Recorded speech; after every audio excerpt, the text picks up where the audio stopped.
to Jurassic Pals, the new No Dunks summer podcast project where we've decided to watch and break down every movie from the Jurassic Park franchise. I'm J.E. Skeets, here in the Classic Factory, and alongside me, as always, he's Chaos Theory himself, Tass Mellis. Thank you. You are. Oh, wow. I appreciate that. Next to him, he's my Top Shot hot boy and clever girl, Trey Kirby. Heyo. Hey, yo. And last but not least, life finds a way to keep this guy podcasting. Super producer JD. Hello. That's all you do. It really is, actually. Pretty much. Over the next 7 weeks, we're going to be reviewing each Jurassic Park movie. That is the definition of hold on to your butts. Right there, okay? We did this back in the day with the Fast and Furious franchise. We had a lot of fun. I learned a lot about cars. Oh, yeah.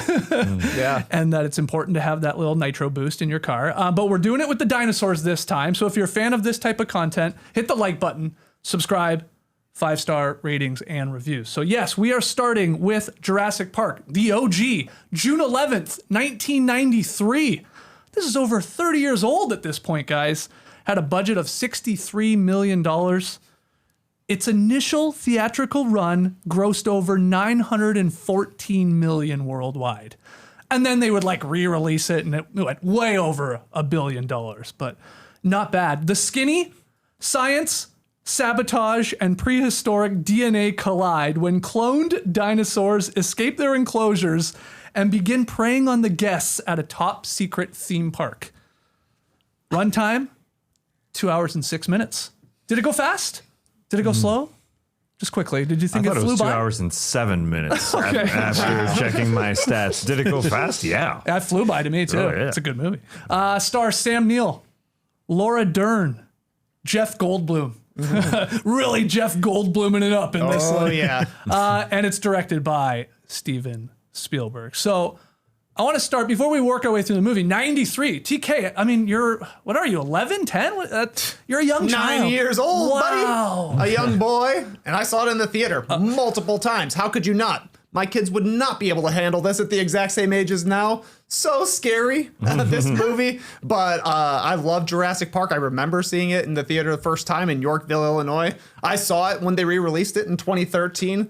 My wife, Laura, she hates this movie because when she saw it the first time, there were some older kids sitting behind her, and when the T-Rex came out, they started shaking the chair. So she's been scared of it ever since. So 2013 it released. I'm like, you're a grown-up now. Should be fine. Still terrified the whole time. Hey. This movie totally holds up. Perfect movie. Can't wait to talk about it. Yes. We're obviously starting with a banger. I feel as we make our way through the Jurassic Park series, it's going to get maybe worse and worse and worse. But what do you think? Your initial thoughts of JP here? I think Steven Spielberg would have loved that effect of the shaking chairs. I mean, he likes things a little shaky. Yeah, I watched it last night. I was on the edge of my seat. Okay. 32 years Had later. you not, in all honesty, probably seen it since like back in the 90s? Yeah, I think so. Yeah. Wow. Yeah, I mean, that era. Yeah, Okay. for sure. And JD, you're a little older than us. Did you go see it in the theater? Oh, of course. Yeah. Yeah. I probably saw it at least twice in the theater. 93, so I would have been 22. Okay.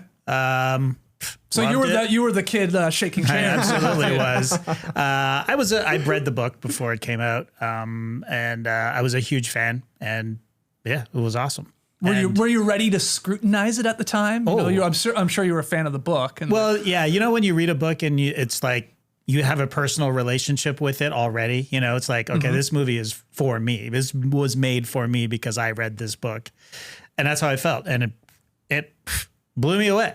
I mean, there's differences in it for sure. Yeah.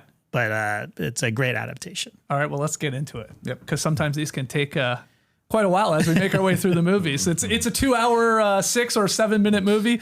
Can we do our first Jurassic Pals under that time? Ooh. I think we can. But it starts, obviously the premise here is John Hammond, the owner of Jurassic Park, a theme park located on Isla Nublar, which is off the coast of Costa Rica. Do you consider it more a theme park or a zoo? Great Theme park. question. Okay. First one, theme park. Okay. First one, theme park. Okay. First one, theme park. I think it changes as we get into it. But it's weird seeing this now that I have a daughter named Isla. Because guaranteed that's the first time I ever saw that word. Isla. I think they pronounce it Isla. I think through they a do. lot of Okay, this, right? apologies. But Yeah. for me, seeing it, I'm like, that says Isla. Yeah. Guaranteed. That's probably why I said Isla. Yeah, she was actually named after Jurassic Park. Not a lot of people know that. You should have named your second child Nublar. Eight is a great name, but Nublar is an even better name in my opinion. All right, so after an incident with a velociraptor, Hammond brings in 3 specialists to sign off on the park to try and calm the investors. Now, we're going to get to the specialists and that scene in a second, but what did you think of the movie's opening? Because it does start with, I believe, a man named Joffrey.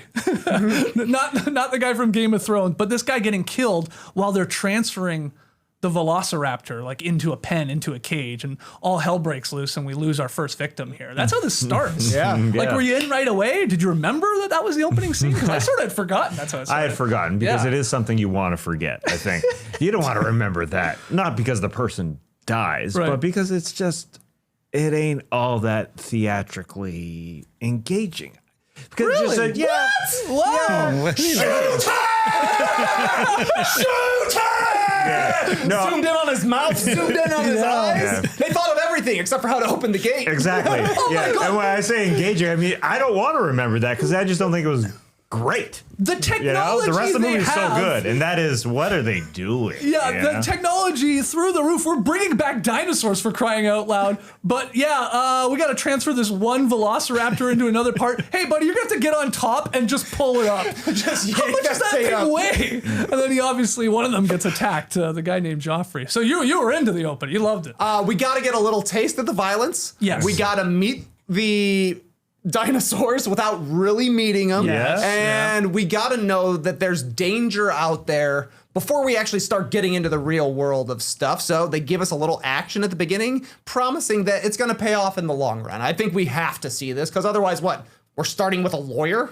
We're starting with guys out working in the field of paleontology. Right. That's not exciting. Seeing somebody get eaten to shreds, that is. Yeah, the stakes right away, JD, are high Yeah. here, and sets up why John Hammond is going to have to go get the specialist to okay this. Exactly right. I mean, this is a move that Spielberg does in Jaws. There's an attack right off the bat, and this is a standard operating procedure now in movies. You got to come in with a bang. Yeah. And also, this is the only bit of action we see for an entire hour. Yep. We do Yeah. not see another dinosaur attack until 1 hour and 3 minutes into this movie. That's more than halfway through the movie. Yeah. That's how good It's this movie crazy. is. Yeah. It's a good point. Within 5 minutes of this movie, like the start of it, we jump from Nublar, this island, to the Dominican Republic, to Montana in the Badlands. Like, we are bouncing around here, like bing, bing, bing, bing, bing. And we can make our way to the Badlands here. And that's when we get to meet our heroes of the story, paleontologist Dr. Alan Grant, that's Sam Neill, and paleobotanist Dr. Ellie Sattler. So that's Hammond going to them to, again, get them to come to the park, gonna have to okay it. And we learn that Dr. Grant is a hands-on paleontologist. He doesn't like the machines, Trey.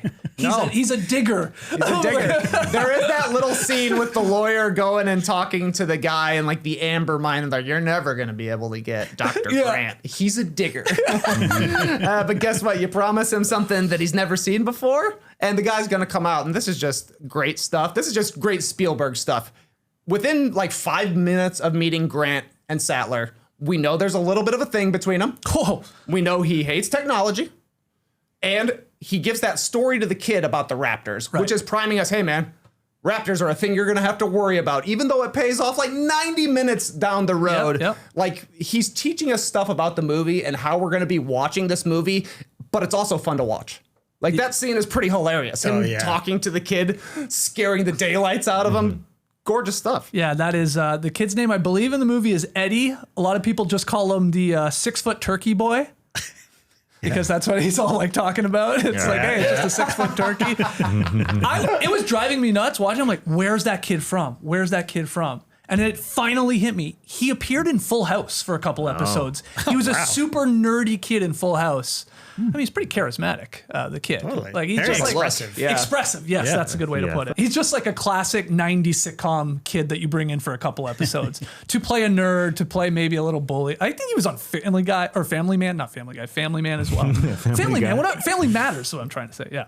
Anyway, that's Eddie. And you're right. I was going to add to that, Trey. You also learn, I guess, Dr. Grant hates kids. Yep. Right. Totally. You can't. Why is that kid there? Why is that kid there? Why is he in the middle of the bad It list? felt like a tour group of some sort or a field trip. It felt like there were kids there, like, learning about archaeology and stuff. That's what it felt like to me. Yeah, because there were the people working. Yes. And then there were diggers. a lot of the diggers, and then a lot of other people. Right. Just seemed to be there. Maybe it was a tour of some sort. Yeah. I think so. I don't remember the idea that Dr. Grant hated kids when he goes out and saves the kids. What do you mean? Well, right. No, he eventually learns to love the kids. that's the point. That's the part of it. Yeah. But he says something he's not a fan of kids. Yeah, they have that little multiple combo times. as they're like walking away after he's scared the kid, and she's Yeah. asking him about if he ever wants to have kids. He's like, no way. Yeah. I thought it was more just about this kid not respecting dinosaurs the way they should be respected. Oh, That kid just true, loves too. Yeah. kid just loves turkeys. Yeah. Or whatever. And something Trey said, JD, I want your thoughts on the relationship between the two, doctors, between Ellie and Alan. Yeah. There's an immediate chemistry, but it was a little like, are they together? Are they not? Are they? Great question. Yeah, I was a little perplexed by that when we were watching this. It's hard to say because she's way more receptive to Malcolm later on. Like her flirtation with Malcolm is the biggest threat on that island, including all the dinosaurs to Sam Neill's character. You know what I mean? Yeah. So you assume they're together. Like they seem to live in this Airstream, trailer in the middle of the desert, and they work together. And she seems to want to have kids with him, but I don't know. It's a strange. But relationship. they come out and Malcolm asks Dr. Grant, "Are you guys together?" Yeah, Yeah, Dr. yeah. Grant. He didn't ask Ellie. No. And he's like, yeah. What did he say? He says something like, yeah, she's spoken for or whatever. Like, and then all of a sudden there's a dinosaur. There's something. Yeah, it was super quick. Change the subject Hey, I'll really get back quick. to you on that. Like in 1 second. It's like, I don't know if he just likes her and wants to get with her, but it's hard to tell. They don't seem to be an active couple to me. No, Like, I don't exactly. think they're currently together, but Yeah. I mean, when you're out there in the Airstream, Oh, Yeah, sure. that's when the bones are getting dusted, come on. yeah, I agree. Like Yeah. I think they Loosen have up your neckerchief, Doc. they've boned down for sure. Yeah. Okay. You're right. She's even like putting the handkerchief on his neck. Like there is some chemistry there. But I'm with you. I don't Definitely. think they're like actively together because when Malcolm does bring it up, like Grant sort of like they're in a car together and Malcolm is like macking on her. Oh, yeah. Oh, yeah. And he's sitting right there. So if it is his girlfriend or like partner, he'd say something, I would think. Yeah, Like, cut it out, chaos guy. You know, like- Some chaosician puts water on my wife's hands. It's over. Oh, yeah. I mean, he Hold on to your butts. Yeah, Goldblum looked super sexy when he was Oh. injured, and the shirt's buttoned down. It was amazing. What a sexy shot. Okay, so John Hammond shows up, and he is there to lure the two away from the site. It's going to take a sizable research grant, and he's going to cover the expenses for like the next 3 years. They can't possibly say no. Like Yeah. at first they were maybe going to, like, we're not doing that. And then it's like, okay, they're going to cover this, all of this. We're going to be able to bone out here in the middle of nowhere for 3 years. Pun intended. Yeah, and I mean, look, at one point Hammond says he's been paying $50,000 a year for their research, so that's pretty cheap for him. He's basically trying to buy them off for $150,000, and they are elated to hear that news. But man, this is the second scene with Hammond. Or I guess this is his real first scene is here in the trailer, but we hear earlier from his lawyer that Hammond hates inspectors, and then he's here and he says, "I don't care for lawyers." This is a sinister man. Oh, yeah. Yeah, they're trying to make it like, I mean, eventually this dude went on to play Santa Claus, right? Like, I think Richard Attenborough was a Santa Claus. Miracle So on they're 34th. trying to make him lovable, but you got to look behind the facade. This is an evil, evil man. Okay. He's one of the most interesting villains, because he's so avuncular. He's just his whole character when he's in the Airstream, he's like he's in the fridge and then his like turns around, pops the champagne, you know. Oh, he took It's just forever to like- open that champagne. Oh, he made a meal out of that. Are you Yeah. going to open this? Well, he opens it right away, but then he's wiping glasses, he's fiddling with it. But this is classic Spielberg, and this is another massive exposition dump that doesn't feel like an exposition dump. You know what I mean? Like we got a full hour of exposition here, and every one of them is just a masterclass of this is how you do it with keeping everybody interested.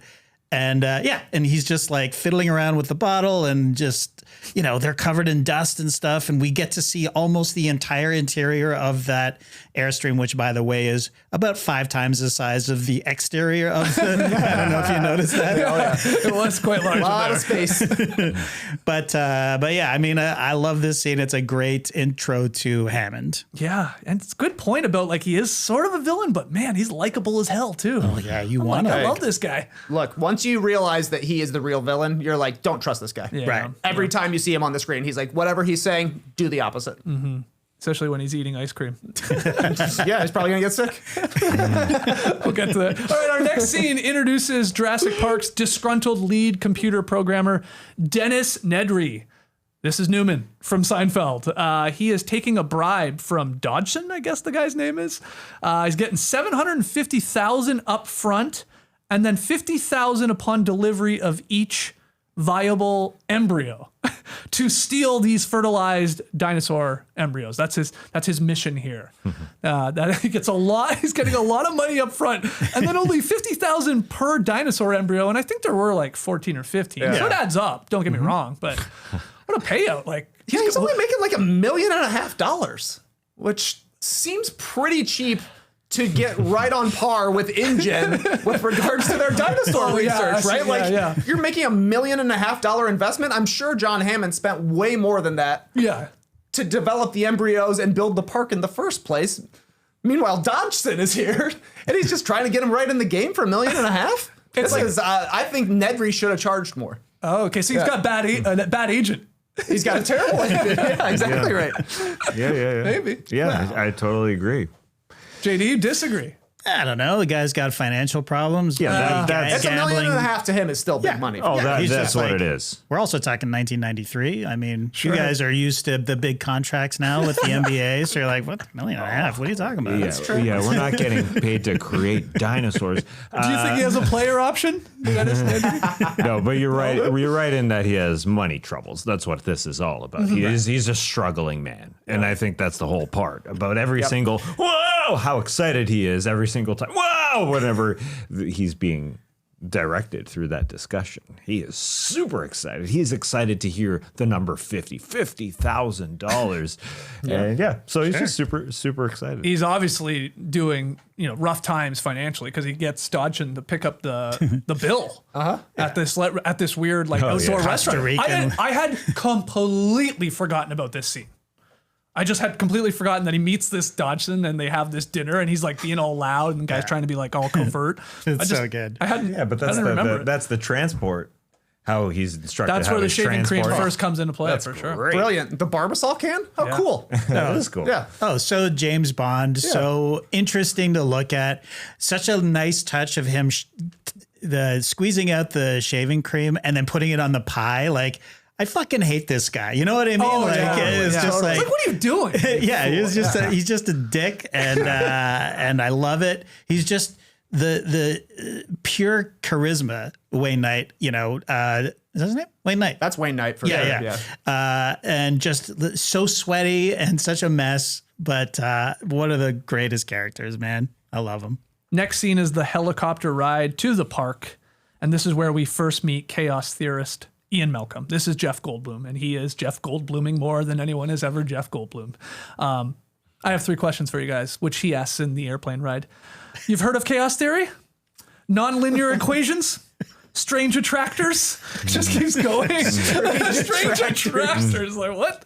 I can't believe chaos theory is a real thing. Yeah, I was Like if you're on Wikipedia and you click where it says chaos-tician or whatever that is, it clicks to a real field of mathematical study. 100%. Yeah, I didn't know that was a thing. I mean, well, I remember reading the book, and that was the first time I had ever heard about dinosaurs being compared to birds, chaos theory, all of that stuff. And it's, I guess it's at the time was the brand new thinking behind archaeology, the bird thing anyways. But yeah, I'd never heard of the butterfly effect. I mean, God, there's an Ashton Kutcher movie now called The Butterfly Effect. But back then, this was all new. That's the point. Yeah. Like, it's just like, okay, this movie is already going 1,000,000 miles an hour, and now it's going even faster with just information throwing at it. I do have a question about this helicopter ride, though. What was the point of Alan Grant struggling with the seatbelt? Oh, I'm glad you asked. Yeah, so break this down for me. It's a metaphor. Okay. He had two female Yeah. two Parts female of the seat belts. belt buckle, yeah. He couldn't buckle them together. What did he do? He tied them together. Right. Life finds a way. Okay. I mean, that's why it's there. That's the whole point of that scene, right? I think also that you would say that they haven't even gotten to the park and the safety procedures are falling apart Great around point. them. They just- Great point. Yeah, this is the first time you're trying to be safe and you can't put on a seatbelt. This is good. Can I add a third maybe thing Absolutely. it's doing? It's him showing like thinking outside the box a little bit.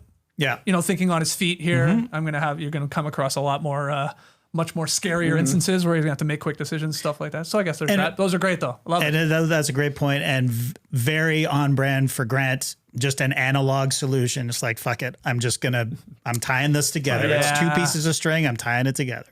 Yeah. It's great. It is funny that they couldn't even get the seat belt buckles right on the airplane to take into Jurassic Park. Yeah, that is a bad sign now that you say that, TK. Not a good sign for the security. Yeah, not great. We screwed up that. As for Jeff Goldblum wearing a leather jacket to an island off the coast of Costa Rica in the summer, I don't have a good theory or explanation besides sexiness. Yeah. He looked so cool. It looks cool.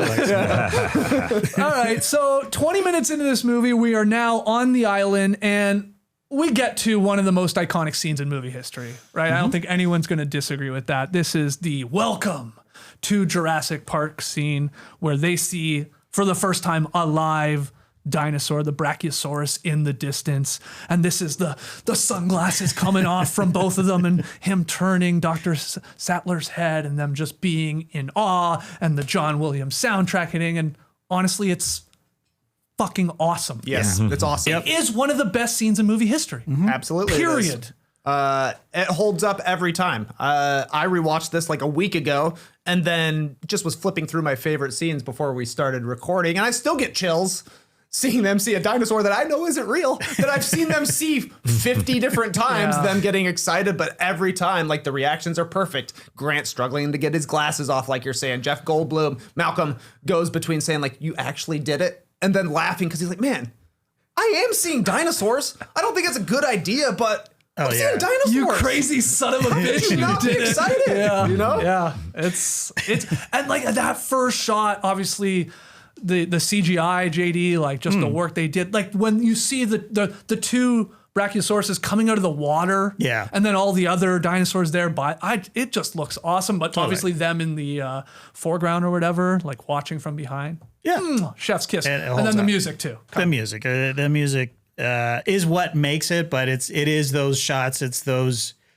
What are they looking at? You see Grant, you see Ellie, you see Malcolm. They're all like, and then even Hammond is like, ah. And the way, if you actually like step back and watch how it's blocked, like, Hammond stepping up to the camera, whispering into the void with Dr. Grant puking his guts out behind him, welcome to Jurassic Park. Like, it's great. It makes your hair stand on end in a good way, I loved it, man. I love it. Yeah.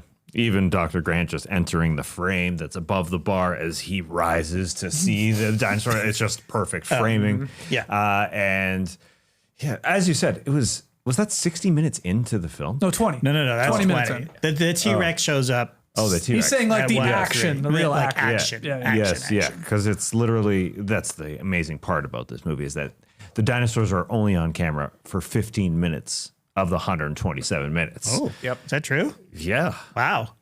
I mean, It's a that's Spielberg like move. Yeah, Jaws-like move. Yeah. Right? Jaws was Something only like- 6 minutes. Yeah. Yeah. In comparison, so this is a vast, getting a lot. way more, but it's literally 15 of 127 minutes. Wow. Yeah, but Spielberg, man, JD, you nailed it. Like, this is basically a Jaws sequel, the way Yeah. it plays out, and you can tell the things he's learned from from Jaws play out in this as well. Like, maybe we are seeing double the amount of dinosaurs, but they're hardly in it because it makes it more exciting every Yes. single time they're in it. yeah. And you know, the framing, that's a Spielberg magic sort of thing. And he's just so smart with the way he drops nuggets in here. Like, they say, how fast can the brachiosaurs move? And Hammond just is like, well, we clocked the T-Rex at 32 miles an hour. So guess what? Now we know there's a T-Rex Yeah. there. Yeah. And what if they ever happen to get into a car chase with a T-Rex? Oh, good thing we know how fast it goes. Yeah.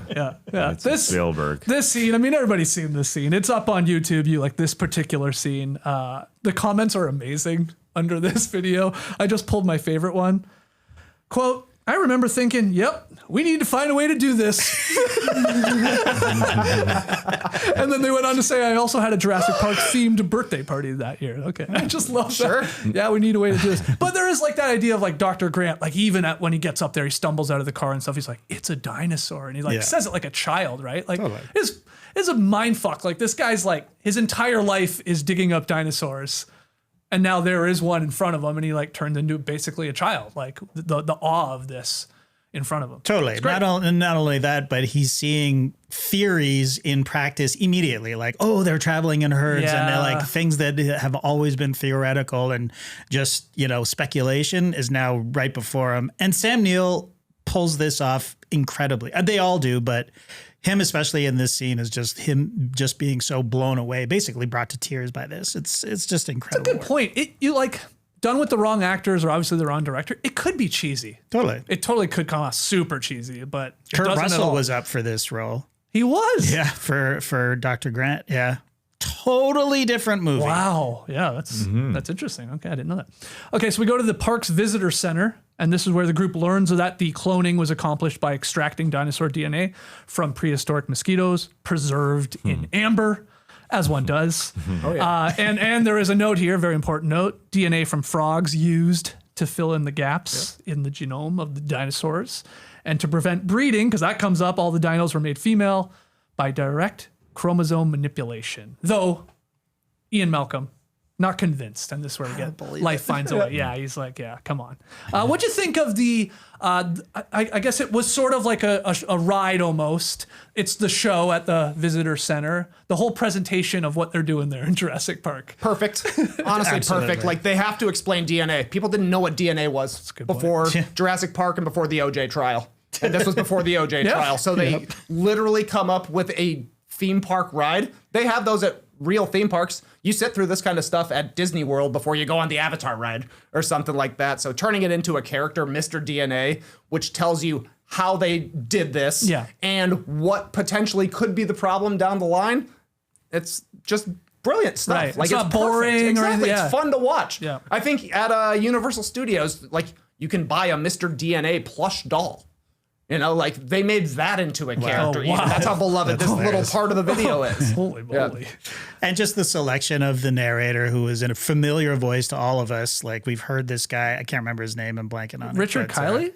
No. He's in the car. He's in the car, but the animation, it's that sort of down homey. It's almost Wilford Brimley. He's in Christmas specials and stuff like that. Okay. Purposefully picked, obviously. And then you have Hammond in the back going, oh, all this score is temporary, and that's a nice touch. You got Gennaro going, is this autoerotic? You know, he's talking about the scientist in the lab. He's like, no, this is all real. It's just, it's very chaotic. a weird line, I It was thought. well, I mean, there's a couple of lines from Gennaro to make him seem like a complete buffoon. You know, like the goat. Later on, he's like, well, you never had lamb chops? You know, and he's talking about the goat. Anyways, a great scene. Also, another instance immediately of security not being all that great. Yeah. The three of them just lift up the bar on the ride. They're like, nah, we're going to get out of here. Yeah. We're going to check out that science lab. And they go right into the lab. The dog's like, come on in. We got one being born. Yeah, like they don't have to mask up or put on any of the suits. They just come on in. And that's where they get to witness the hatching of the little velociraptor right there, coming out of the little egg, which I thought sort of looked like crap. Oh, come on. Yeah, I mean, What? I thought it was the opposite of crap. what? Well, I know it's more of obviously a little That one's puppeteer a at this puppet, point. yeah. Yeah. Yeah, and it, the little motions take a little bit. I mean, it is a little, but it's coming out of an egg, so it's accepted for me. I thought it looked cool. Yeah, that's fine. I also like that Hammond mentions he has to be there for every dinosaur creep. because they imprint on the first thing. He's like, it's gotta be me. This raptor's gonna love me. I also like we also get like our first change in tone right at the end of this. Right as soon as the raptor hatches out of the egg, Sam Neill, Alan Grant's holding it, and he asks B.D. Wong, he's like, "What species is this?" Velociraptor. And then in complete darkness, like his face is covered in shadows. Yeah. You bred raptors? Yeah. And then we're on to the next scene. Just once again priming us like, hey, be scared of raptors. Yeah. They're coming. Yep. It almost seemed like he was about to crush it in his hands. You know what I mean? Wow. Like this is a raptor. I was like, this is not a good idea. Crush. End of movie. No. Should have. Ooh. I mean, not a good idea to be breeding the raptors. Also, they do know that there are T-Rexes as well already. Right. And maybe that hasn't sunk in yet because they haven't seen it. But yeah, okay. I have here in my notes, Alan, Dr. Grant, alarmed to know that Hammond and his team have bred raptors at the park. But we're now off to see a cow being fed to the raptors in that enclosure there. And this is where Robert Muldoon comes back. Oh, yeah. This guy just shows up. He's spitting mad facts about raptors right away. He's talking about the cheetah speed, how much they can leap, their problem-solving intelligence. Like They were investigating the fence. yeah, like, Muldoon like the seems fence. like he doesn't like working there. I don't like he does and he doesn't. He knows how scary it is, I guess. This is another Spielberg doing Spielberg. To me, Muldoon is the Quint character from Jaws, the Robert Shaw, like crusty sea dog who they finally call him in at the end to try and hunt down Jaws, but he knows more about the sharks than anybody. Muldoon knows more about the raptors than anybody. Yeah. He's like the prime predator trying to take down his greatest prey. And, you know, long story short, his story arc goes the same way that Quint's does in Jaws, dies at the hands of who he was trying to track down. But yeah, just more and more, Spielberg is piling up reasons why we need to be scared of this guy. We know it's scary. It killed a guy at first. Dr. Grant is scared of it. And guess what? Actually, it can kill 5 guys to 1. It can figure out the weak spots in a fence. It can't open doors, but can it? They're smart, Yep. JD. Any thoughts on the enclosure part here, this scene? It was great. I mean, you know, the cow getting skeletonized and then it comes back up also adds to the dread of what's in the pen. We haven't actually seen a raptor yet either, have we? Other than in Dr. Grant's Seen maybe an eyeball through the cage at right. one Yeah. point.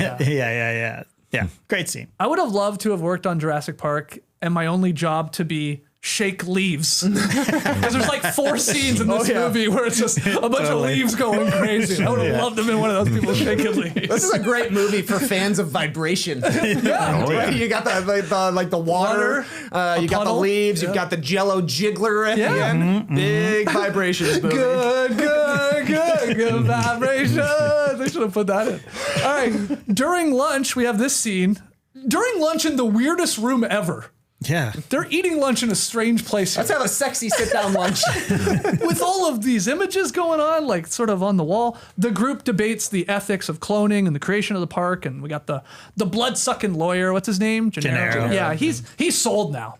He's just counting dollar bills. He's like ching ching ching ching ching ching. But Malcolm is warning about the implications of genetic engineering, and he basically calls it shot here, right? He's like, this is inevitably not going to work. This is going to break down. He says, quote, dinosaurs had their shot and nature selected them for extinction. But here we go. Any thoughts on this scene in the weird room they're having lunch in?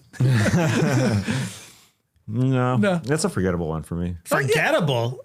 This is probably my favorite scene. Wow. Of the movie. Really? Oh yeah, because just The debate of it's the of debate park, now. Yes, that Everybody's kind of Malcolm's been out from the second he stepped on the island, but even it goes around the table. Yeah. And I just love the discussion. And again, it's just exposition that is just handled so wonderfully, and it's just adding to the dread. And now it's on. And then they go, and then it ends with the kids showing up. It's like, we've decided, okay, the scientists are in agreement here. This is a terrible idea. You should probably shut this place down. And then two children arrive, and they're going out into the park immediately. You know what I mean? It's just a perfect pacing. It's just Trey, you've mentioned it several times. It's just building up the dread, building up the tension, and a lot of exposition, which I loved. So yeah, I'm surprised that you didn't. Oh, I liked it. It's more the Dr. Malcolm line is the line. Your scientists were so preoccupied with whether or not they could. They didn't stop to think if they should. Right. And that's the line. Bars. Yeah. Bars. No, it's more, I just meant the scene, the actual room. It's weird. I was like, weird room. I was distracted. Just the room. Like, why are they sitting in this weird room? But No. obviously it is the debate of like the ethics of all of this. Right. TK, anything to add? Nah, not much. You're basically just getting a refresher on everybody's perspectives. The people who know better know this is a bad idea, but the lawyer and the guy who created it are like, we can make a ton of money and dinosaurs are cool. I sort of love, in rewatching it, obviously didn't think about it when I was 13 watching it in 93. I love the meta portion of this movie, this idea of like cha-ching, cha-ching, cha-ching. We see merchandise. Yeah. We see Jurassic Park merchandise in the movie. And it's like, that's obviously what's just going to happen with the actual movie itself too. Selling, or making $1 billion and how many more in like merch and stuff like that. It's sort of Yeah. crazy when you think about it. It is crazy. It's like happening at the same time it's actually happening in the movie. It's very weird. The group is joined by Hammond's grandchildren, Lex and Tim Murphy. They are there for a tour of the park. Do we ever get told why their parents just sent them there? Oh, He just brought him in. Is It's Hammond doing that to like help, prove to the specialists like how cool this is? Probably. Just worked out on the calendar that he had the grandchildren that week. What do you think?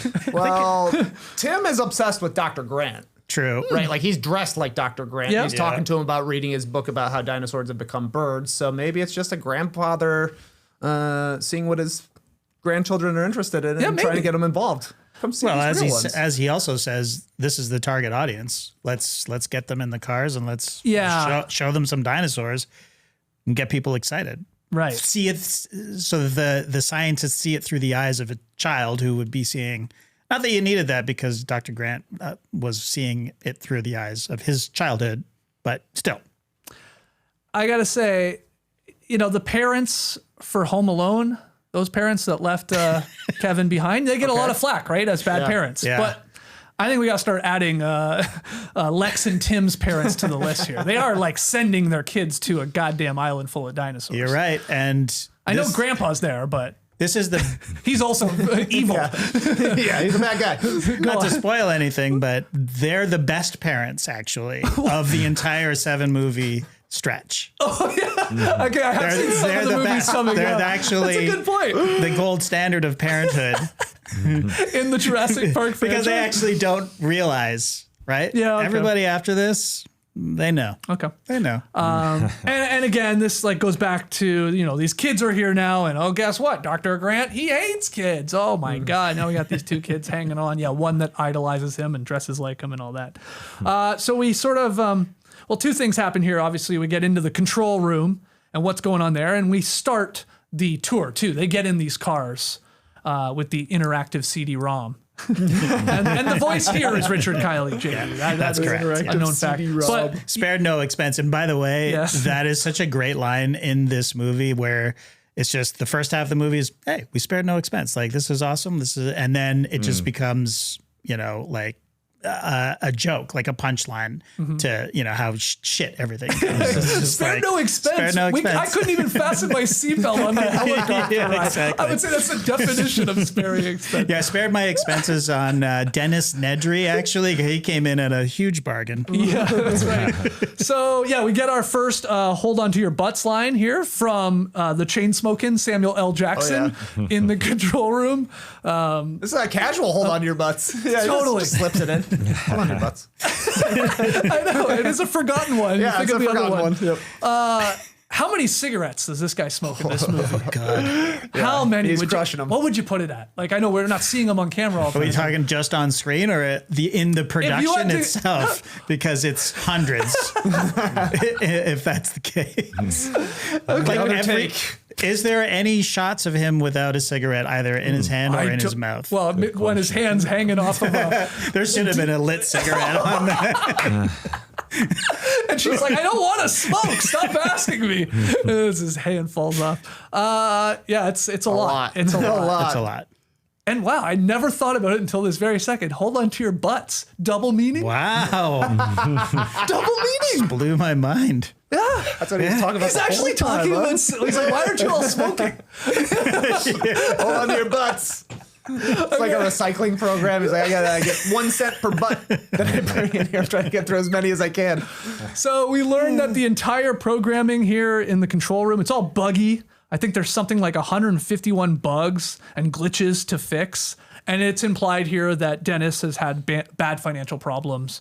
Dr. Hammond doesn't seem to give a shit, though. He's like, I don't care, man. Get your crap together. Just fix this stuff, right? I don't care. And meanwhile, on the tour, the group, they're just not seeing anything. Like, you know, there's just a bunch of leaves shaking, if that, at this point. No Dilophosaurus, no T-Rex. Like, this tour is an absolute dud, Tass. They're not like Tass Mellis would be asking for his money back at this point. For sure. No, these moments are what this is all about. We're just waiting and waiting and waiting. It's about the moments that you don't see the dinosaurs. Those are there. Oh, you think a part of the tour is purposely not showing you a dinosaur for the first couple pens? That's smart. That's a Spielberg movie. That would build. That Leave would him build wanting it up. more. Exactly. I do love Malcolm tapping on the camera to talk straight to Hammond. Do you plan on having any dinosaurs on your dinosaur tour? Got him. I mean, that's almost a meta moment as well, right? Because now we're about 45 minutes into the movie, and like the audience may be going, where the hell are the dinosaurs? The dinosaurs, man. Well, we have seen a couple at this point, true. but where are the scary ones, man? Yeah, it's a good point. I want to say here, I just love these cars. Did you guys love these, like, the Jeeps as well as these, like, whatever SUVs or whatever they are? I don't know what you would call them, but, like, they just look so cool. The branding looks awesome on them. I just remember being like, This looks like a great park, Totally. man. Totally. Like the cars look cool. The outfits everybody's wearing look pretty cool. Everything except for the safety procedures is awesome at Jurassic Park. the obviously the big doors that you go through at Jurassic Park, everything looks badass. No expenses spared on at least aesthetics. Yeah, one that they did spare an expense on locking mechanisms for the doors. Well, I love that. Muldoon's like, I told you we should have had locks. On the doors of the car. doors to the car. Because But wasn't that just a glitch that Nedry's supposed to be working on, or no? I thought, They well, just didn't put them in. Sattler jumps out of the car, and then So that's easy. when Muldoon is like, we should have got locks. Lock those people into those cars. Yeah. Yeah. You know, the first guy getting eating in the opening scene could have figured that out. Seatbelts. Nah. So they are on this tour and they make their way. Well, this is the scene where Malcolm is macking on Sattler. yeah, and Dr. Grant's just sitting there. And I guess I did gloss over. We had the fun little, like, hey, what car are you riding in? Exchange between Tim and Dr. Grant. Like, he doesn't want to ride with them, but he's just following around. He's spitting all these facts from his books and stuff like that. So there's that cute little moment. But we eventually make our way to a sick triceratops that's on its side, and that's where we come up. Literally sick, because it sounded like you were talking about like a really cool triceratops. No. Well, literal sick. Triceratops. Well, it's funny you say that because I was team triceratops back in the day. I thought that was one of the cooler dinosaurs. 100%. Very cool. 100%. Got those 3 tops. Yeah, man, it was just cool. And Yeah. this looked way cooler than the little baby velociraptor coming out of an egg. This looks awesome. Yeah. It did look cooler. It looks awesome. Grant laying on it. And it's Yeah. like going up and down when it's breathing. That's so cool. And then, Dr. Sattler trying to figure out like what the hell's wrong with it. Why is it sick? Because this is like her field, sort of, probably what it ate. Where's the poop? Let me start digging through the poop. That's this whole scene. Looking for some kind of berry or something, right? Or like a fig. Yeah, I don't know. some sort of poisonous plant that she's like, you shouldn't have these out here. And they're like, well, doesn't the guy, the vet, he says, yeah, but they don't eat them. Yeah. is what he says, I think. Right. Yeah. And then she's, well, there's only one way to find out. Yeah. Go find a big pile of shit. Give me the poop. Yeah, this is a great scene. It's such a juxtaposition between the lab and the, how, cold and not Sterile. very sterile. Yeah. But then you're in nature, and then you got passionate scientists who are touching the dinosaur, concerned about the dinosaur. Ellie goes so far as to stick her hand all the way into the dung, looking for what's wrong with this dinosaur. Sounds like we got a digger. We got a digger on the island. Finally, I get to dig. What do you think they made that pile of shit out of? Yeah, great question. Wow. It's one big pile of shit. What a line. Do you think that was improvised or written into the script? I wonder. Great question. You're right. They do say shit. Yeah. That's sort of interesting decision. It's rated PG, I think. Yeah, I guess it is. It's sort of a scary It was movie. the 90s. Yeah, I it's guess the we're 90s. allowed with more, but still. I don't know how you make that poop. You're the compost man. How do you begin making that? A 6-foot pile of poop. Yeah. Never seen it. I decompose way too well for it to even get that high. Yeah, that's a good point. I mean, it's monstrous. It's huge. Yeah.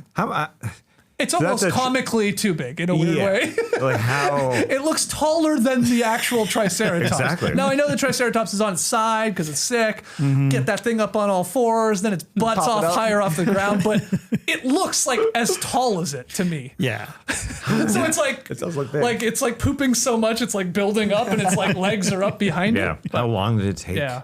for that Triceratops to create that much poop? And wouldn't it decompose?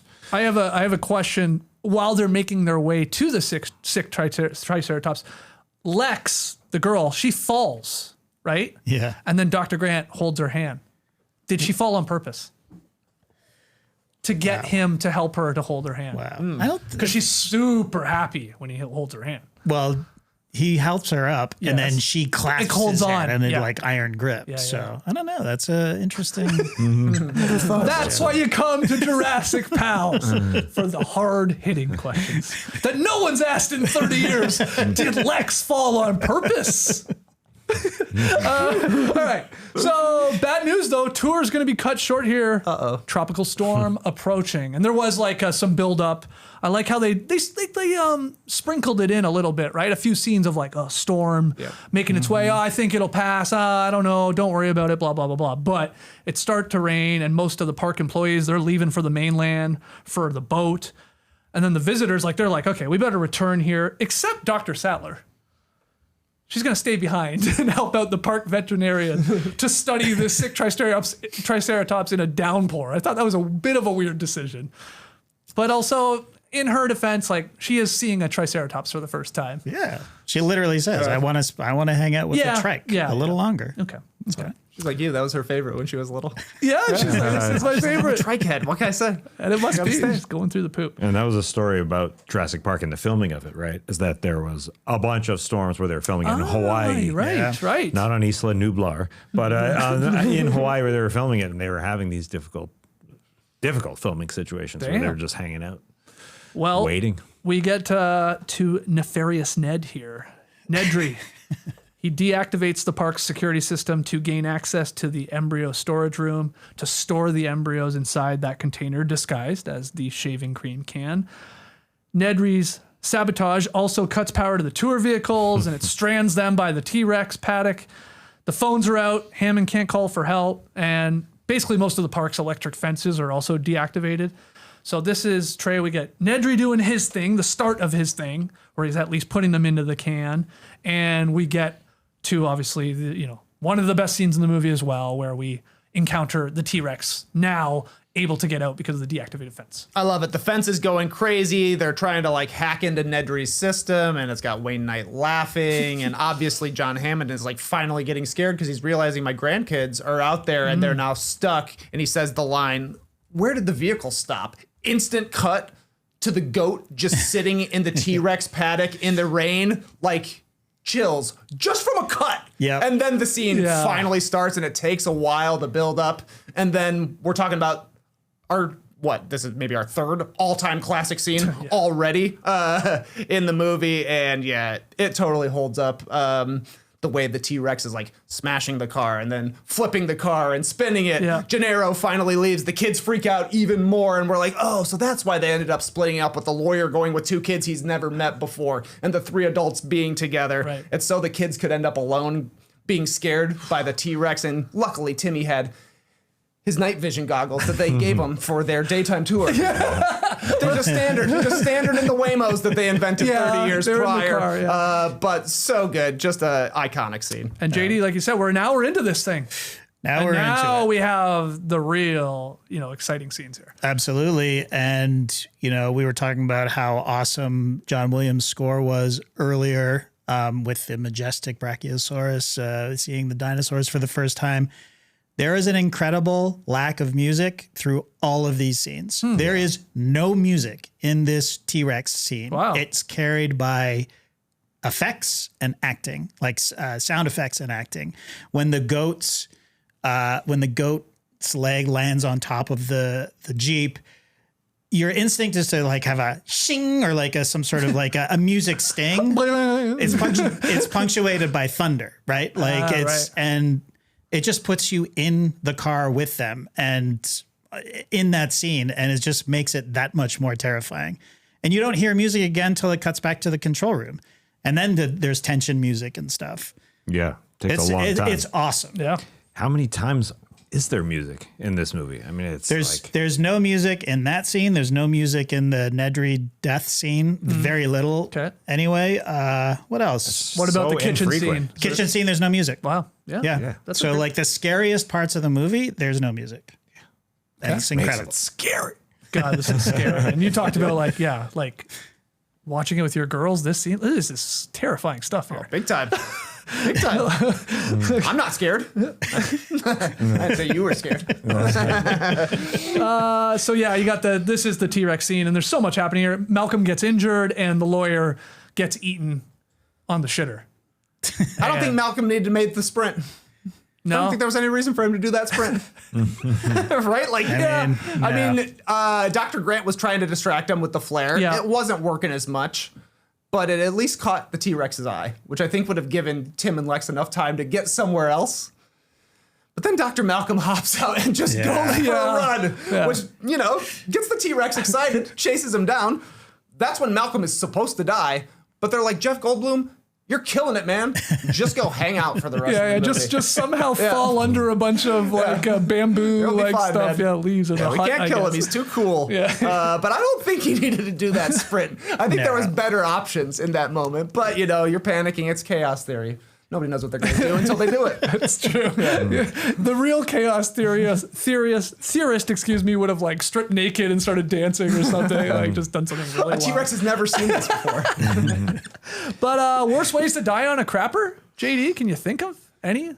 then being Gennaro eaten. guy? Yeah. Well, I mean, it would be worse if it was actually taking a dump. That's true. He was just hiding in there. I think that's why they put him in shorts. You know what I mean? He was wearing a suit with shorts. His suit He with was. shorts. So when he sat on the toilet there, it looked like he was actually taking a dump. I think that was the decision to put Gennaro in shorts. That's a good point. Would you rather go being eaten by a Tyrannosaurus Rex or Elvis style? Just heart attack on the Elvis toilet. style. Come on. Okay, or a crossbow to the chest, like Game of Thrones. Oh, yeah. Three yeah. notable deaths. to go full Joffrey, back to Joffrey's world. Chomp me. I'm You saying wanna be chomp me. chopped? It's over. It's Yeah. over quickly. Yeah, he was done like that. Yeah, that's true. I agree. I mean, Chop me, baby. one of the scariest things of going into porta potty is just seeing all the feces, right? Just having to absorb that. I think if it's the biggest worry is that the thing gets shaken and literally you're covered in poop. Yeah. Yes. So I think that would be fine in that moment. If you're going to get eaten, that's the time to get covered in poop. I suppose. It's true. Yeah. Those would have been lightly used porta potties too at this point. I Maybe the workers out there, but listen, I'm offended on behalf of John Hammond that you call that a porta potty. It was a I restroom. guess it was. It's a Yeah, I restroom. guess They it was. spared no expense. Spare no expense. It's true. Plumbing and everything installed out there. Just one question. This is the scene where the kid says, "Oh, so much blood," right? No, this way. No, that's way when. My bad. When they're caught up in the stampede, and then the T-Rex comes out. Yeah. And then I'm that's early. a little bit. I'll later. save it. I'm gonna save my Save that comment one. for later. I do love the part where like the car gets flipped and all that, and Dr. Grant's trying to save them. Like I love how it's like sort of going back and forth. Yeah. Like they're Yeah. like spinning with it, like against the edge. That was cool. And I had forgotten then that the T-Rex pushes it off the edge. I think I just forgotten that part where Tim's in the car.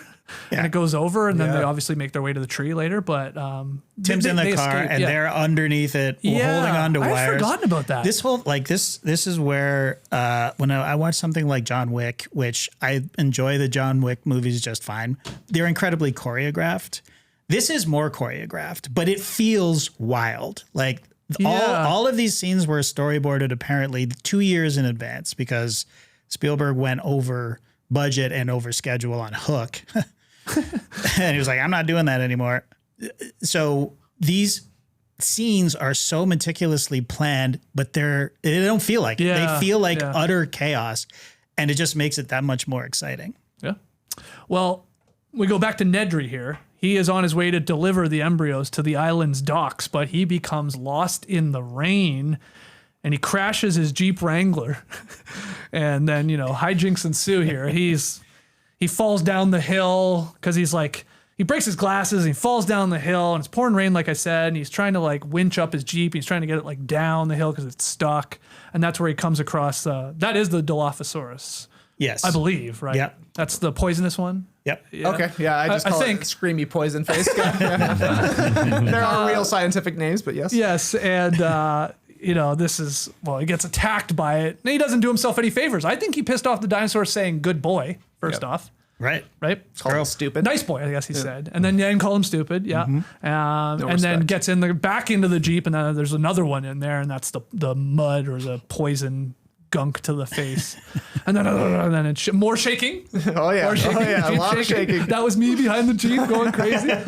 And then the embryos, they're in the shaving, can, and it falls down the little hill and gets buried by the mud. And I asked you before we went, live here doing this show, does that pay off in coming Jurassic Park movies?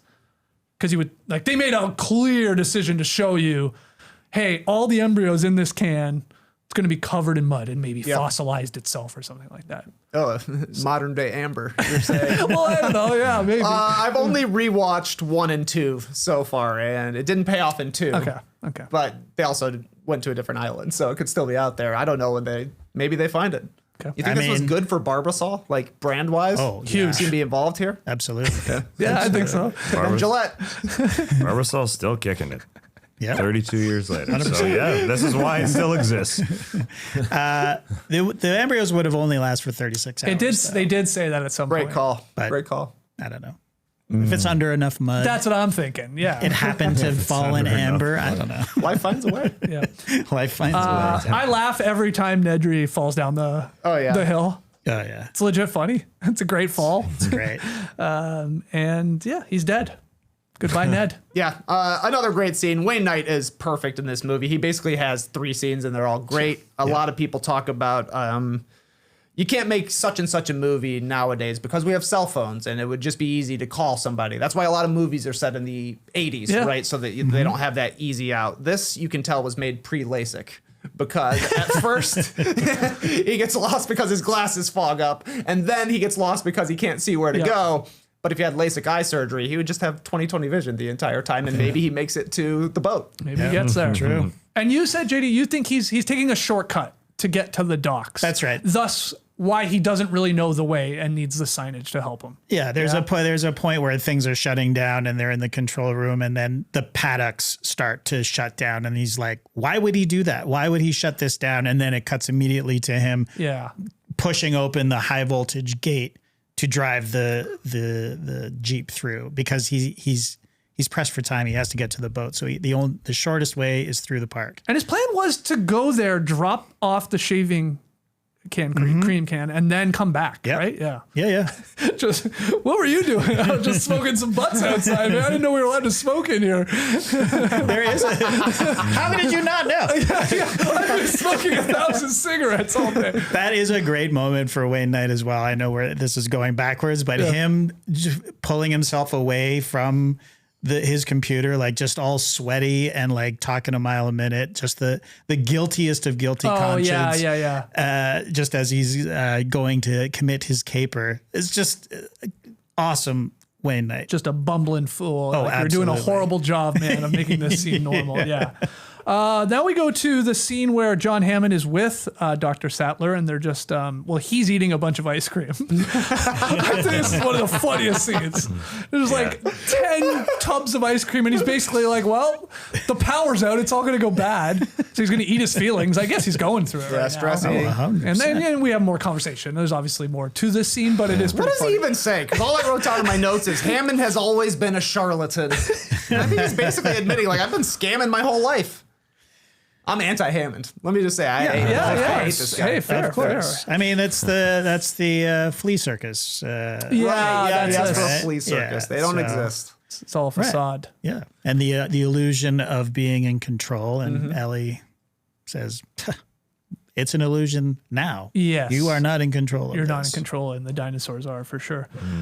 We go to Grant, Tim, and Lex. They are taking shelter in a treetop after they survive sort of the fall, and they're off the edge there. The T-Rex is gone right now. They encounter another Brachiosaurus. This is up close and personal. This is the one with the cold. Yeah. Like sneezes on them. Poor Right, Lex, right? Yeah. They later discover the broken shells of dinosaur eggs, and this is where Grant concludes that, they've been breeding, which occurred because of their frog DNA. Some West African frogs can change their sex in a single-sex environment. It's like, why didn't you say this back when we were around all the actual scientists? And this is allowing the dinosaurs to do it as well because they were a part of that DNA. But yeah, this is, I think, is this the part where we're at the scene where they see all what you were talking about? Yeah, the stampede. The stampede, yeah. This is all sort of within the same scene, yeah. Oh, right. Yeah. I have a question. So obviously a Spielberg move is to keep the dinos off camera as much as possible. There's that moment where the kid is literally on camera for 20 seconds after he's told that there's a lot of blood, and he's watching it happen, and he's on camera for 20 seconds, and then we don't see the blood. When he says so much blood, we don't see any blood. Is that a move? Is that just the Spielberg move, not showing it after 20 seconds of being on camera, or is it just some sort of issue with the CGI and just not being able to show a good bloody? I mean, yes and yes. It's very effective, just not showing. And as we say, like he learned it by accident doing Jaws when the shark didn't work, right? Mm-hmm. But there's a ratings thing as well. If you show too much blood, you're going to get a high, like a adult accompaniment or whatever it's called here, or restricted rating.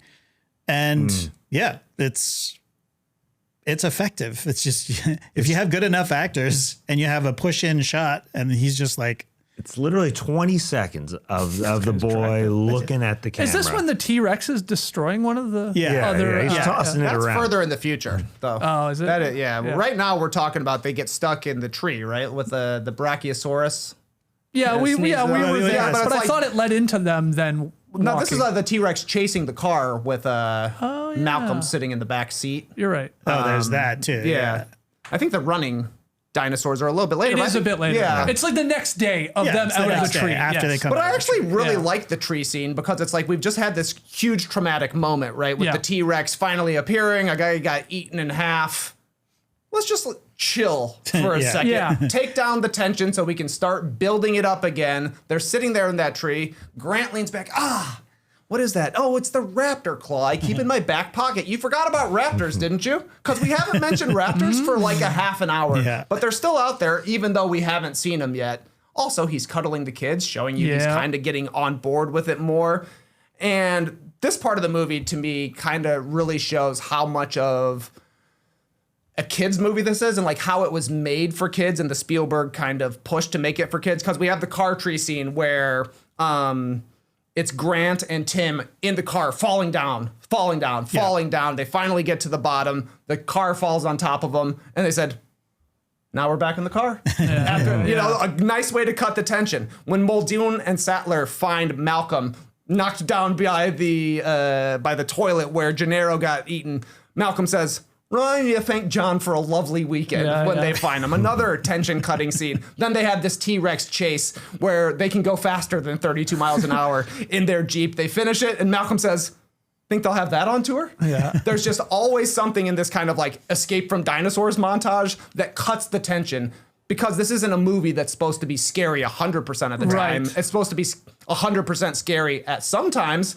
but it's also a movie for families to go and see together, and that's why it was so successful. I'll add one more to that, because you just reminded me. When we'll get to it, obviously the whole fence thing where Timmy's on the fence and gets electrocuted off of it, his joke basically after he comes alive, after the CPR, is like, 3, like the countdown. It's like, Timmy, he's not only alive, he's still getting totally, like cutting the tension there. Like, we almost killed this child on camera, but he's got a joke, man. All right, so unable to decipher Nedry's code to reactivate the security system, Hammond and Chief Engineer Ray Arnold, this is Samuel L. Jackson, they're going to reboot the park system. This is where we get our second hold on to your butts. Yep. This one with a lot more. This is the one people remember, I think, a lot more. Oh, yeah. This is also like a sexy Malcolm time when he's just laying there on the table with his buttons undone. Looking great. Arnold heads to a maintenance shed to complete the rebooting process. And when Arnold fails to return, this is where Dr. Sattler and Muldoon, they're like, well, where the heck is this guy? He said it would be like 3 minutes, I think he said. We got to head out to this shed. And they discover the shutdown has deactivated the remaining fences. That has released the velociraptors, my God. And here we get, or we can at least address the scene where Muldoon, he's distracting the raptors. So Sattler can get to that shed or that like bunker to go turn the power back on. Funny little part here. She does a random weird swing off a branch. It was really, why? It was just odd. Look cool. Watch this move. Sort of look cool. Little parkour there for you. She like looks back. Muldoon, you see that? That was awesome. Before being attacked by a raptor, and she's down there. She's like avoids being attacked, sort of, but that's where we get Arnold's severed arm. And meanwhile, Muldoon, he's up there. He's out there. He gets caught off guard and he gets killed by 2 raptors or more working together in tandem. And this is where we get the clever girl. The respect he had for them, even in his death. Is that the best line of the movie in terms of iconic? No. I mean, there's so many. There's so many. Like, yeah. But it's up there. It's up there, yeah. I mean, I say it a lot. Yeah, me too. Clever girl. I definitely say it like to my dog a lot. Clever girl, you know? Yeah. Any thoughts on the Muldoon death here? It was a favorite of yours, TK, at least this character. There's so much stuff I like in this sort of sequence here. It starts when they are in the lab trying to figure out what they're going to do, and they present 2 options. We can shut down everything and reboot the system, which will turn off every fence. We even get mentioned that even Nedry left the raptor fences up. Yeah. Right? Like he took down every fence, but he knew I'm not taking down the raptor fence. So that is one option. We can reboot everything. We will have no power. Or we can just let it go how it is. Raptor fence is fine. And we use the lysine contingency. Apparently these animals will just die eventually because they don't get their shot of lysine or whatever. Guess which one John Hammond wants to do? We'll shut down the raptor fence. As long as it doesn't kill the dinosaurs, that's how you know it's the wrong move. Because it was Hammond's idea. Even Nedry knew we can't mess with the raptors. So I think that is pretty good. And I also love the way they really tie the Muldoon knot on things. We know the guy considers the raptors like the ultimate predator out there. We also heard Dr. Alan Grant explained to that brat kid how a raptor will hunt you down. And it's by you focusing on the one that's in front of you and 2 come from the sides. And guess how Muldoon dies? He's looking at one in front of him and 2 on the side come to get him. He dies just the way Quint did, getting eaten by the animal he was trying to kill. Perfect. It's great. There's an amazing piece of dialogue from Samuel L. Jackson. It's probably the hardest line to say. I don't know what it is. I don't have it off the top of my head, but it's him explaining the lysine contingency. Go back and watch that. He is speaking a million miles an hour. and it's just he's just telling us, oh, there's this failsafe that we haven't told you about yet. Yeah. And it's very complicated, but it's just an incredible piece of very believable dialogue coming from a great actor who went on that following year to be in Pulp Fiction. We didn't even know Sam Jackson back then, really, until the year. Yeah, I call him Sam. Sammy. Samuel L. Jackson is hard to say. I find it hard to say. Yeah. And now many times in a row. So I'm just calling him Sam. Do you think it becomes a 3-name guy? You need to throw in the L there. You have to. It's incredibly well said, though, with a cigarette in his mouth. It is. That's the part you're overlooking. He had a Camel Light dangling out of his lips while he was saying all that. I was just wondering, maybe Samuel L. Jackson was Sam Jackson, showed up to Jurassic Park, and Sam Neill's like, "Hi, I'm Sam." Yeah. And he's like, "Oh crap. I guess I gotta be Samuel." Yeah, got to. Probably, yeah. And then I might as well throw an initial in there. I don't know why. It's a Michael B. Jordan scenario. It's a possible reason here. Any other thoughts on all of that, JD? The craziness of Muldoon dying and unfortunately our guy Samuel L. Jackson dying as well. Yeah, a great reveal. A great reveal. Apparently, there was a whole set piece of Ray's death. Ray, is that his character's name? Ray Arnold. Ray Arnold. But budgetary constraints and schedule meant that they couldn't do it. But still, a great way to reveal that he's dead. A nice little jump scare there. But Trey said it all. Like Muldoon going down, hunting the beast that he had the most respect for. He was the one that had the most respect for the animals, and he seemed like the most likely to take them down. And he couldn't. He couldn't. And he already knew. He knew how they hunted as well, and he still got fooled. I don't know. Maybe have a couple extra guys with him. Yeah, one-on-one ain't working. Yeah, you knew what was going to happen. You literally said it. And you're like, yeah, you're going to try those odds anyway. All right. Grant, couple other great little moments here is because Sattler is like trying to turn the power back on, which will then therefore allow her to turn all of the fences back on. We get like the countdown moment of her like click fence, click fence. Meanwhile, Dr. Grant and the kids are scaling said fence and coming down. And Timmy is coming down when they start hearing the they're like, jump man. Yeah. He's like, I'll count you down. Yeah, he finally does it. As he gets blown off, it seems like a triumphant moment. We cut to Sattler and she's like, we did it, Dr. Hammond. Guess what? There's a raptor behind you. Whoops. There's our first raptor actually attacking somebody. That like those 2 seconds, banger of a scene. Yeah. I also love when they're getting ready to go over the fence for the first time. They don't know if it's electric, like if it's turned on or not. They think it's not. So Dr. Grant's like, all right, I'll do it first. And he goes and he Ultimate Warriors it. I thought that was hilarious. He threw a stick at it too. Classic move. Hey, he's a sick bastard. He went after that kid in the beginning of the movie, and now he's just like, kids. After everything they've been through, he's still going to terrorize these kids. I love it.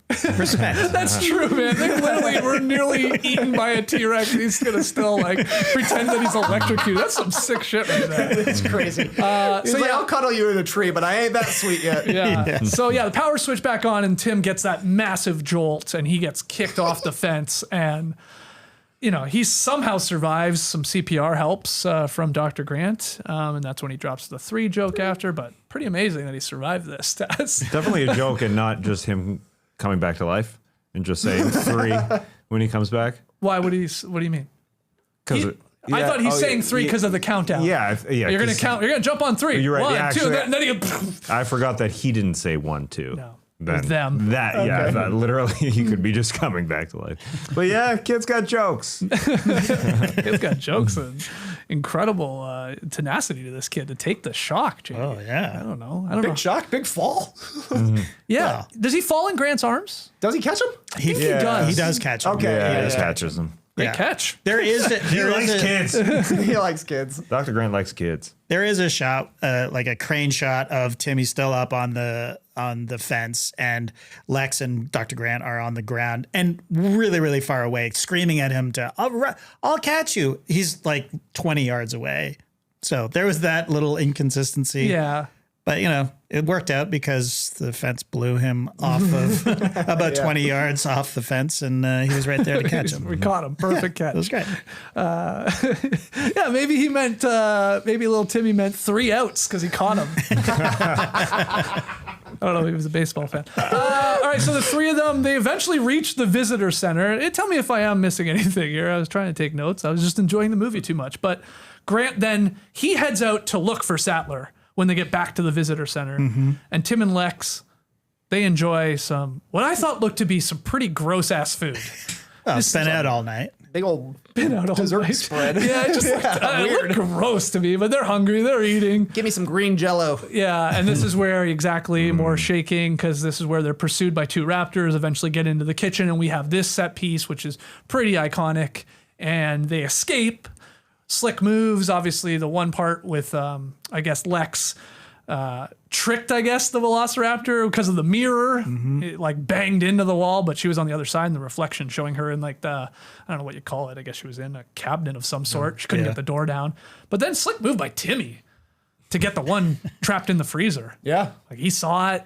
I don't know if he knew there was ice there that was going to help him out to get the raptor sliding, but they obviously get out and eventually join Grant and Sattler. But again, this is on the short list of iconic movie scenes in this movie.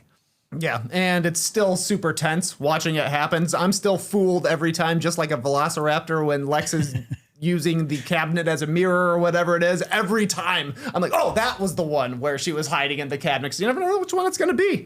So yeah, I think this one holds up big time. Tensest scenes in a kitchen until the bear came out. The one raptor to the other raptor saying, behind.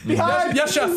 Yeah, JD, you love this? I think this is this. Correct me if I'm wrong. Is this the first time we see dinosaurs indoors in like a human setting? I Probably, think yeah. I guess Feels so. like it. If you don't count the bunker, like Trey said with Sattler, yeah. Yeah, but it's in a kitchen, and it's, pots and pans are flying around everywhere. And so it's just that much more menacing. And then I can't remember if it's the kitchen scene or just shortly after. It's just, you see, there's a tight shot of the raptor assessing the situation. I think it might have been in the dining room after, but you see him glance this way, glance that way, and glance that, like he's making threat number 1, threat number 2, threat number 3.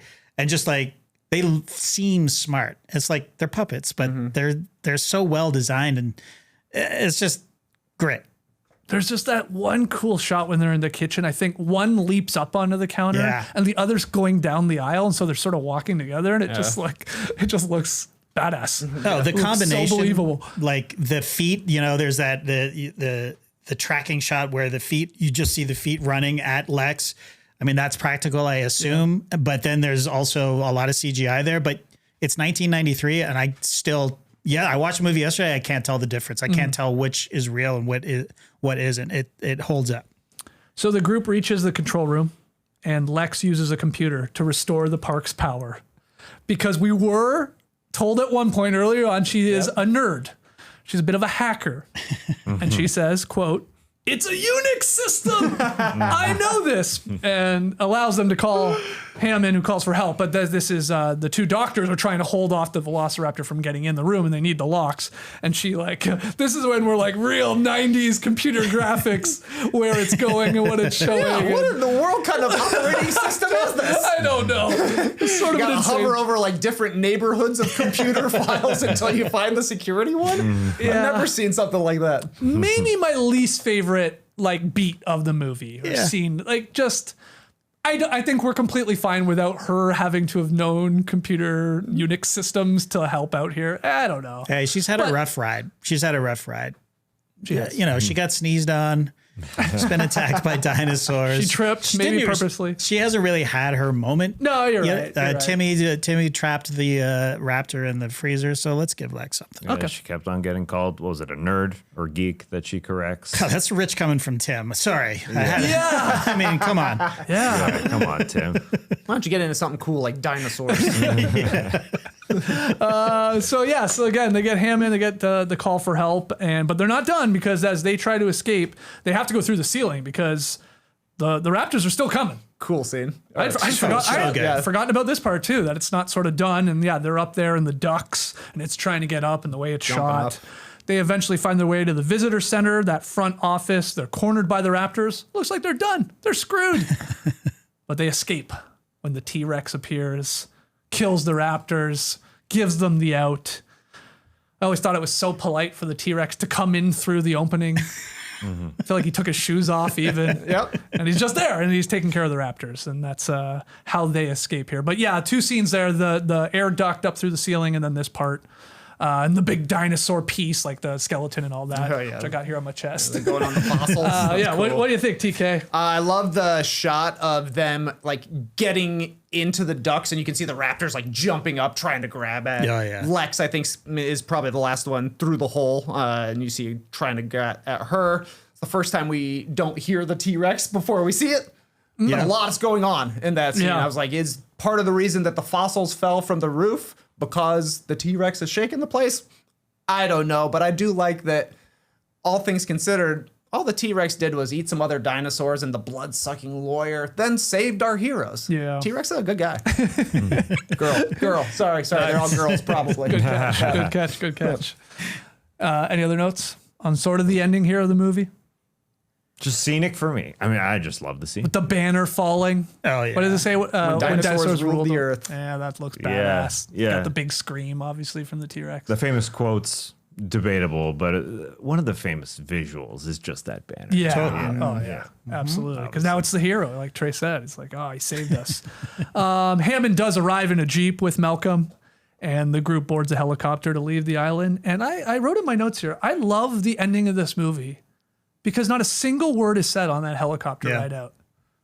It's awesome. You see some pelicans out the window. I was going to say, you see Dr. Grant, you see the 2 kids passed out on him. So there's that part. But yeah, the birds, obviously. It's about what you don't see or what you don't say or what you don't hear. It's a Spielberg movie. Yeah. Good ending. Yeah. Really good ending. Okay, so. Great ending. They're like, Dr. Grant's like, I'm not going to endorse your park. Funny line. And then the movie is over. Yeah. Like, they don't waste any time with like, oh, here's what happens when they get back to the mainland. That's what I'm saying. And they I go love meet with like the news or something and tell their story. They're like, no, they're getting off the island. You spent one day there. Yeah. That was one day that we saw. And they're like, you don't need anything else. They're flying away, and you can tell everything that happened. Dr. Grant has grown. He likes kids right now. Right. Ellie loves him. You can tell the way she's looking. Yeah. Dr. Malcolm, this guy is strung out on morphine at this point because he was supposed to be dead, but somehow he's still alive. And even John Hammond is wrestling with his demons like, what did I do? Yeah. I guess I'll just open another one. Yeah, you're right. It's just like, I love that they don't say a single word to each other on that ride. Yeah. And it's almost like you wonder, like, do they have an unsaid pact that we will never talk about this again, what we just went through? But JD, any final thoughts here before I have some big questions for you guys?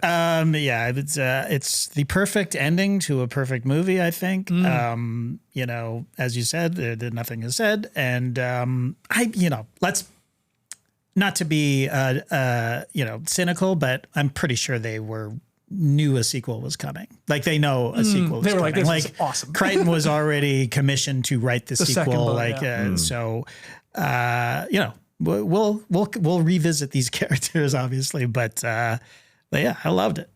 Okay. We'll move with some pace here because, we went through the entire movie. But do you have a favorite scene, Trey? I'll start with you. Favorite scene of all these amazing scenes we just went through? I have many favorite scenes.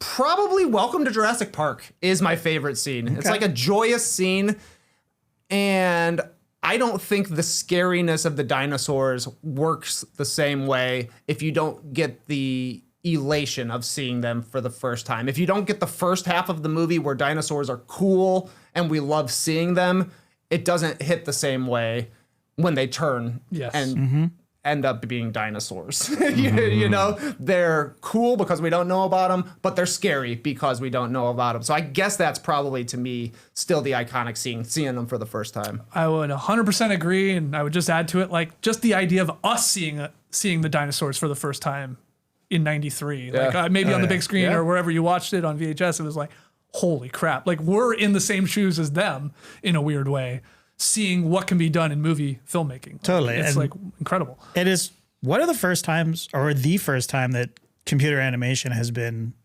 employed. I know The Last Starfighter back way back. They started experimenting with it, and there's been experiments with it. But this is the first time in like a blockbuster movie that they've really heavily relied on CGI. Yeah, I mean, it's a great scene. I don't know. Favorite scene for you as well, then? No. Oh, The T-Rex breakout. I mean, just the sound effects, the tension, just how well choreographed it is, and just how it gets worse and worse and worse again. And you think that it's not going to get any more worse. Then we got a kid in a tree in a car, and then a car is chasing two people down a tree. It's just, it just gets crazier and crazier and crazier. And I loved it. same question for you. Favorite scene? Yeah, I love the car. I love the car falling down the tree. But I gotta say, them seeing the dinosaurs for the first time, I can't resist Still the hits, acting. man. Still the hits. framing. Yes, It's unbelievable. Oh, You've seen that scene like 100+ times, I'm sure. Like at least online. I mean, not the of movie, course. maybe watching the whole thing, but like it's still good. Favorite character / dinosaur? If you have to pick. Trey, who you got on your list? Character, probably Nedry. Okay. It's between Nedry and Malcolm to me. Yeah. They are like my two favorite performances in the movie, though I think everybody who has lines is perfect in it. Like Yep. perfectly cast, perfect performance. I love the way it is, but like it's probably number 4 on the list for me, but Nedry's death scene is in the mix for one of the best scenes out Sure. there. And I just think Wayne Knight steals the scene every time he's on camera. And as for dinosaur? As for a dinosaur, look, you gotta give the raptors are the breakout star of Jurassic Park. They really came on the scene with this one. The T-Rex is the hero, but for me, I gotta throw a bone here to those dinosaurs that are just sprinting. Those just running dinosaurs in the middle. They get devoured by the T-Rex eventually. I don't even know what their names are. But I like to see them out there getting their steps in. I did sort of the one scene I can't place in the movie. I don't know where it goes, but I know exactly what you're talking about, and that was the one you were talking that you liked as well. Yeah, they're like, what are those things? What are those they're things? hyenas, they feel like, but they're The not. hyena of the world. Yeah, of it feels the sort of like, prehistoric world. yeah, then they just get. What am I gonna Google? Running dinosaurs? Yeah, exactly. What about you, JD? Favorite character in Dinosaur? I'm a Malcolm man 'Kay. all the way. He has the most jokes. We're talking Jeff Goldblum at the absolute peak of his powers. Yeah. He comes back for Lost World, which we'll get into next week. But he is just one of my favorite actors. And again, the guy with the most jokes is usually the person I'm gonna want to watch the most. And in dinosaurs, I mean, the Dilophosaurus is great. The sneaky sort of, dog-like way they are. They're kind of cute. They have a really, really cute chirp, the sound design on them. But then when they fan out their whatever these are, their wings or whatever, and then they spit, which is gross, they're legit scary. So it's like, they're so cute, but then they become terrifying. Yeah. Which is kind of the most scary thing for me, right? Yeah. Because you're attracted to them, but then they, Yeah. A good dinosaur. Yeah. Did you find the name of those potential? It looks like running- it might be a Gallimimus. I think that's what I got. as well. Gallimimus. Okay, sure. It's a Gallimimus. Never saw it coming. Tass, your favorites? Well, actor, as JD was just saying about the dinosaur, that's the wings and the spits. To me, Goldblum fits exactly that, in that he is sexy as hell, but also he's smart as hell. So he's the man to me.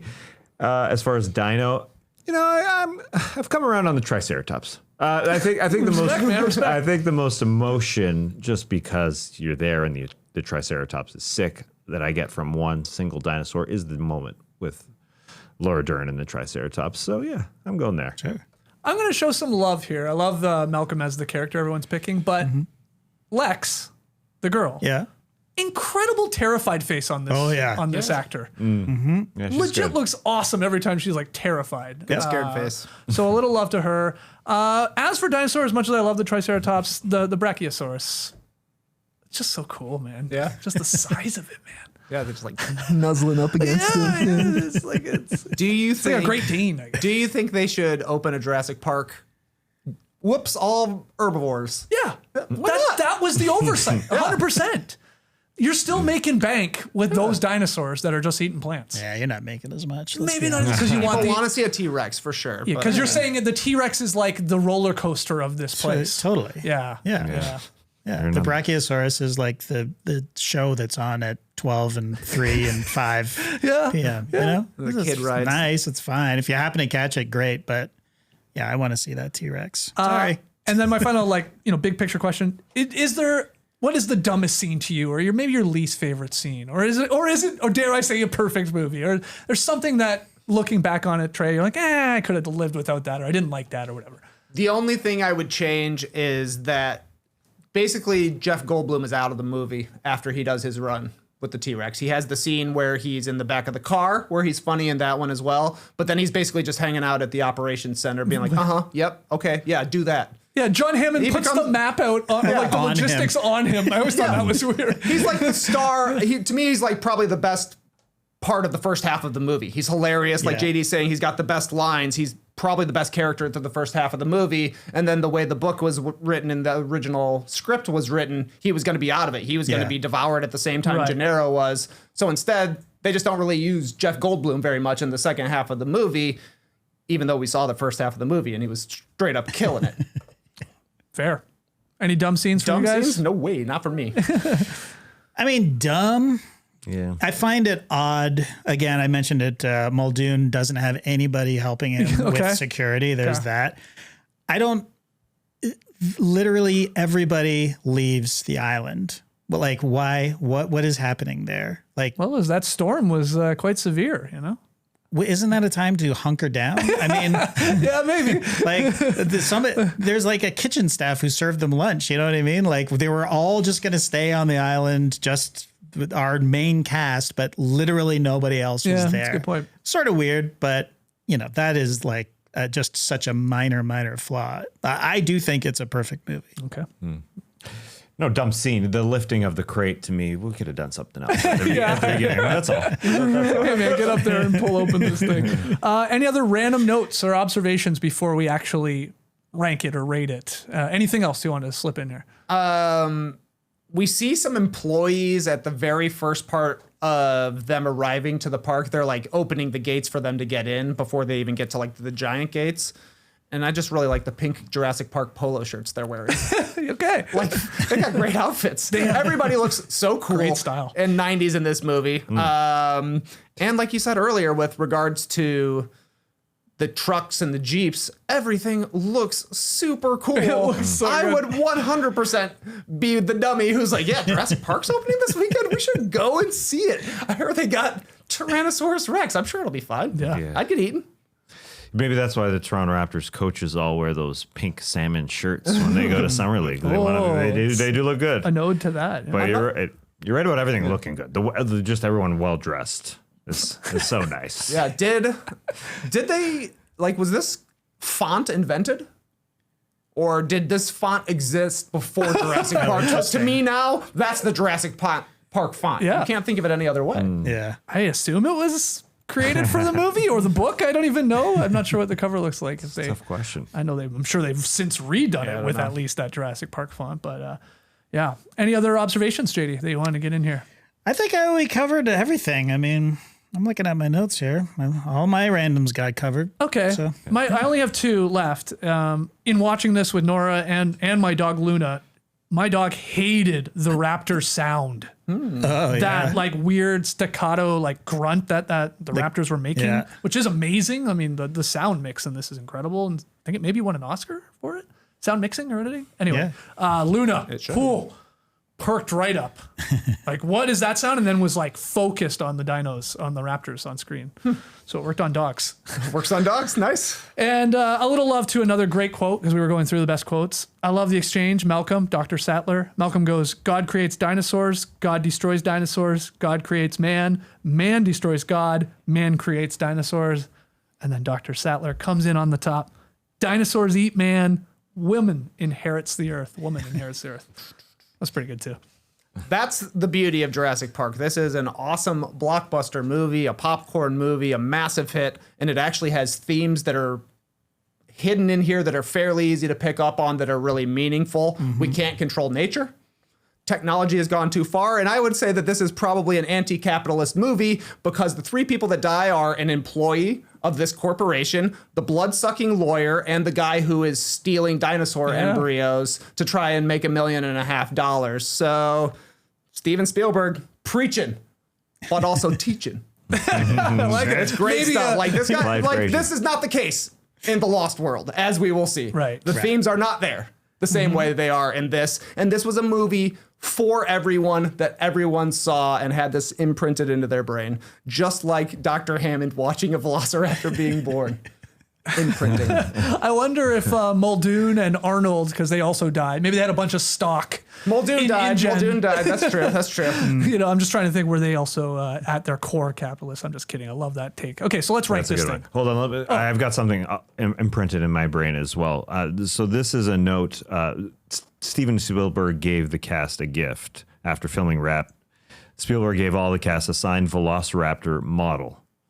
And apparently Goldblum, Ariana Richards, and Joseph Mazzello and Laura Dern have those models displayed in their homes to this day, apparently.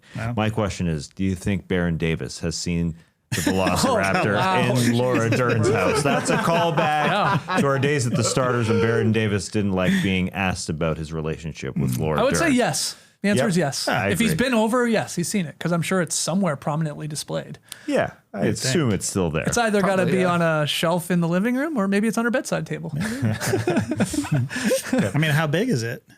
I don't know. Wonder. Yeah. Cat, Yay high? a signed Velociraptor model. I don't know. Incredible. All right, let's. By the way, one last thing. Jurassic Park won 3 Academy Awards: Best Sound, Best Sound Effects Editing, and Best Visual Effects. Okay, there we go. So it got the ones it deserved. It sure sounds like. Yeah, I think Spielberg made Schindler's List the same year as this. Yeah. Oh yeah. So he on, man. cleaned up. Holy moly, that's wild to think about. Yeah. John Williams also worked on Schindler's List as well. Right. Maybe that's why there's so little music. He's like, I'm busy with this other movie you're working on. Exactly. Okay, let's rank this movie. I will tell you guys, 91% on Rotten Tomatoes from both the critics and the fans when it comes to Jurassic Park, the original movie here. 3 out of 4 stars from our guy, Roger Ebert. Yeah. He wrote, quote, "It's clear seeing this long-awaited project that Spielberg devoted most of his effort to creating the dinosaurs. The human characters are a ragtag bunch of half-realized, sketched-in personalities who exist primarily to scream, utter dire warnings, and outwit the monsters." End quote. That's Raj. He was not a fan of our Roger. characters, our beloved characters. Yeah. Yeah. So I guess with the first one here. Characters are so good. Yeah, I know. Because that's what they are. On a scale of 1 to 10 is how we'll do this, because we'll eventually start ranking them in regards to the other movies in the franchise, right? Like where we're putting them in order. But like for this first one, I just want to know, on a scale of 1 to 10, how are you ranking the original Jurassic Park? 10 of 10. 10 of 10. Yeah, this is probably in my top 10 movies all time. And it's awesome. And it holds up every time I've ever watched it. 10 of 10 for me. 10 out of 10 for me. 10 out of 10 for That's me incredible. as well. Wow, what a start. It's unfortunate just knowing where we're going to be heading with this Yeah, franchise no. here. Like, this is our highest of highs. This is the happiest you're going to see me in Jurassic Pals. I think. Yeah. Oh, yeah. Okay. Yeah. Jurassic Park was selected in 2018 for preservation in the United States National Film Registry by the Library of Congress as being culturally, historically, or aesthetically significant. That's how much of a banger this movie is. All right, 10 out of 10. Perfect movie. And we'll see what the next one brings us. That is The Lost World, Jurassic Park, released in 1997. So 4 years after this one, we get our sequel, and that will premiere in your No Dunks feed here on Friday, August 15th. What a birthday gift for you. The Lost World. I'm blessed. Yes, The Lost World, dropping on August 15th. But if you're a fan of Jurassic Pals, like I said off the top, hit the like button, subscribe, share the show, 5-star ratings and reviews. Let's hear your thoughts on the movie, your favorite dinosaurs, your favorite characters, your favorite scenes, maybe things that didn't work in Jurassic Park, and whether or not you agree with us on the 10 out of 10. Let's hear what your thoughts are in the comments below. All right, great start, guys. like Nedry sliding down a hill, it's only downhill from here. Or something like that. Something like that. That's not bad. Like Nedry delivering a Barbasol can of embryos. It's all downhill from There here. we go. Perfect way to end it. And life finds a way. We'll see you next time on Jurassic Pals.